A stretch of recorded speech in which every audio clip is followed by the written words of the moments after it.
Happy Saturday morning to you all. This is Storm Track 7 meteorologist Robbie coming to right now. You look behind me, you see highest ever hurricane forecast. I know here in eastern Iowa we don't typically at least see direct impacts from landfalling hurricanes, but one of the at least primary forecasts out there from Colorado State University just came out just about a week ago or so, and it was actually the highest ever that they've ever issued. Now, yes, it is early. We're still ahead of hurricane season, but let's dive into it. Some pretty fascinating facts and figures that they have at least experienced, or forecasting I should say, at least heading into this hurricane season. So first, let's dive into hurricane formation. We'll keep this pretty simple here. Of course, you're looking at the continent of Africa there, and that little jet that you see, that jet stream figure, that's the African easterly jet, and it actually assists in the formation of these areas of low pressure that track across Africa.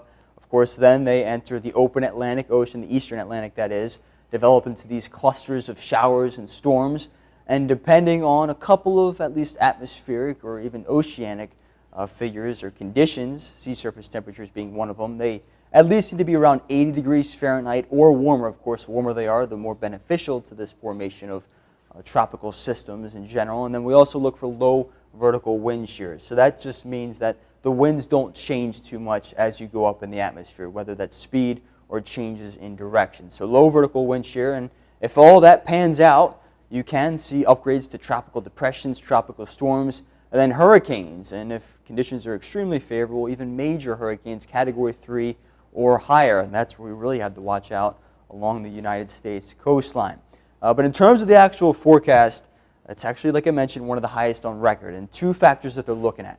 The extremely warm sea surface temperatures of the Atlantic right now heading into the hurricane season, and the developing La Nina that we will be seeing heading into the peak season late this summer into early fall. But as you look over the open Atlantic here, lots of reds, and under or south of that black line that you see outlined, that's all sea surface temperatures 80 degrees or above, and that is a very wide area, as you can see. I mean, sea surface temperature anomalies 1 to 3 degrees above average. So again, a very warm Atlantic, and typically when you have these warm sea surface temperatures, that weakens the semi-permanent high pressure system that we typically see during the summer months, and if that is weaker, winds are weaker, so that means that the ocean won't be mixed as much, and that allows sea surface temperatures to remain warm through the peak of the season. Now, off to our west in the Pacific Ocean at least, we are in an El Nino right now, but that is expected to transition to a La Nina, which means cooler than average water temperatures off the South American coastline, in the Pacific, of course. Now, with that, you typically see weaker westerly winds. That means lower wind shear across the Atlantic Ocean. And of course, lower wind shear is at least favorable for the development of tropical systems. Now, for the forecast itself, on the average, named storms 14, hurricanes 7, and then 3 major hurricanes. But check out the actual forecast on the right-hand side.